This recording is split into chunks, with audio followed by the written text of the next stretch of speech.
This right here is JT from the Bat Bros, but honestly, as time goes on, I think he's going to be known as JT or John Taylor, regardless of where he came from. Anyway, you guys, just like Will from the Bat Bros, JT actually does know how to use a baseball glove, even though you've never seen it. Today, we're going to learn how to break in a glove and shape it just like JT, but we got to start with his high school game. Going back to this one. Okay. This one's history right here.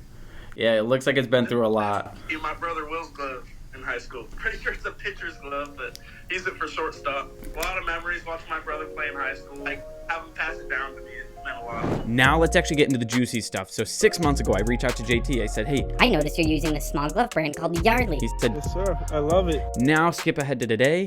We have the same exact model as JT, and yeah, my fingernails are painted, by the way. My daughter did that. Now that we have the same exact glove, does he actually like it? This is the glove that I used last year. Okay, let's go. This one you were asking me about, the Yardley. This is actually one of the best gloves I've ever had. I usually have gone 2 fingers in the pinky. Yeah. I switched it to just straight up. And that's actually when my defense got a lot better. And for this one especially, it just worked out great. It never got too floppy. Yeah. I don't like a glove too stiff. I like a glove I can kind of open and close real quick. Yeah, right, totally. He clearly really likes the glove, but I noticed that it is really, really beat up, and he only used it for 1 season. I came to find out that he obviously used it a lot, sweat on it a bunch, and never actually conditioned it, but we'll talk about that in a little bit. Guys, I'm going to cut into the video really quick. I realized I forgot to mention this is steer hide leather. It's actually 1175. We have the single post. This is like the JT model. Everything is basically exactly the same except for one thing. He has a slightly different web. Anyway, that's it. So for this one, all I did was play catch. Yeah. And, you know, like the glove guru guy? Yeah. Wilson? Yeah. He says, like, hit it on the breaking points. Yeah, absolutely. That honestly helped a lot. Yeah, absolutely. Key takeaways so far. He wears the glove traditional with the finger out. Right now, that's all that matters. We're gonna be shaping the glove down the road. As we mentioned, using a mallet to break in the hinges is gonna make a huge difference. So we're gonna do that first, and then we're gonna use the pitching machine to just replicate playing catch. We know that he breaks the glove in with 2 hinges, but honestly, it's a little bit closer to 1 hinge because he's closing thumb up to this middle finger / index finger. So we're gonna be focusing a lot on the pinky, but I actually have a comment on the thumb, so just hang on. Of course, break your thumb side in 2, but let me explain a problem that I ran into with this glove specifically. So this normally isn't a problem and it's not a huge deal, but I'm having some thumb issues. So with this style of glove, it's kind of like a Pro 200 pattern style where there's no seams in between the fingers. And so this thumb piece goes all the way from the finger all the way over to the thumb. It's a lot of leather. When I'm closing the glove, all of this is closing with the thumb as I close it. What I want is for the thumb and then this leather back here to kind of feel separate. So what I'm doing is actually curling the thumb in like this and hitting right here. You can see I'm just trying to create the thumb and make the thumb be like a whole separate piece. I'm even hitting on the inside of the palm, trying to catch some of this leather in here. Once again, just to separate them. I want them to be 2 individual pieces, not all one big thing. Okay, so we're already feeling better. I like it. I have a feeling that that's gonna be something that most people will have to do with a Yardley. A lot of people won't even know that they should do it. But like I said, we wanna have a little bit of separation between our thumb and our palm. Kinda just makes sense. Or you're just super confused. And I just sat right in front of it and just fed it. Yeah, see, that's perfect. You want to be able to, I've done the same thing where I've tried bumping it up like as fast as it can go. And 1, if you hit your hand while you're doing it, it hurts a ton. And 2, if you hit the web, it's going to create this web that just slings back. Lower the speed, go to a smaller machine, and make it so that you can actually, you know, catch it on your hand where it's not going to make you cry. If you catch it in the palm, that's ruining your day right there. Oh, 100%. It'll ruin your week. You'll have like a welt. Gosh, dang it. I need to find a throwing partner stat. Oh. Ow. The pocket's almost too high, like that single post web. Sometimes it tends to shoot back up here.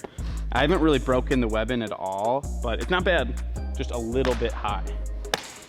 I'll show you an example. You can kind of see the ball wants to keep going up into that web. So that kind of gives me the like cue to not break the web in anymore. I might even have to tighten it at one point if I can. So I'm trying to create like a little triangle here. But it does have that even, like you can kind of stick your fingers down here when you close it. Yeah, this one kind of hinges a little further towards the first finger here. Yeah, okay, yeah. And also, you gotta flare the thumb Yeah. and curve in the pinky. Okay, flare the thumb, curve in the pinky. Tiny bit. Just a tiny bit. I feel you. Okay, yeah. Okay, now that the glove is actually broken in, we're gonna go ahead and condition it, both front and back. We still need to address the actual shape and leather on this glove, so follow me.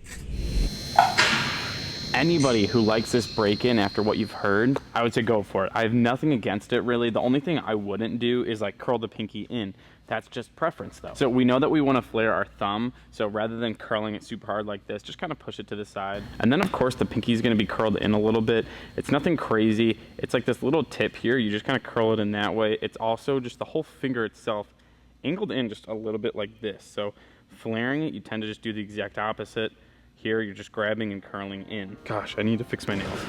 The only other thing we really need to discuss is like how he actually closes the glove. So he goes thumb to index finger. It really is like a one hinge style, but he mentioned before that he likes to keep that little triangle as he does it. So that's JT's way of shaping the glove, but the Yardley itself has its own shape that I need to talk about. I mentioned it before, the Pro 200 pattern is semi-similar. There's like no welting in between, but this is definitely pretty different when it comes to the actual shape. What I'm noticing with this is it feels a little bit more like a triangle, like here to here to here. What that's doing is it kind of makes everything feel like a funnel up to this point right here. And I was talking about how I had a little bit of trouble with the web, and I think the shape of the glove kind of encourages it to shoot up all to one point. Okay, now with that being said, I'm not like totally against it. I'm just pointing it out for you guys. What I'm noticing is as I'm breaking the glove in and kind of putting my own shape to it, I'm feeling that triangle shape less and less. So it started off kind of feeling like this, like a triangle, but as I'm using it, it's just kind of spreading out.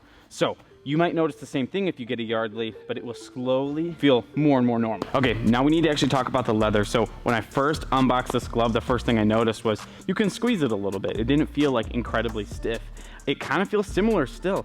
Like it's this weird combination of like thick and stiff, but yet somehow like duffel and soft at the same time. With all that combined, the leather itself feels super healthy. And for a small glove brand, all the leather usually feels like really similar.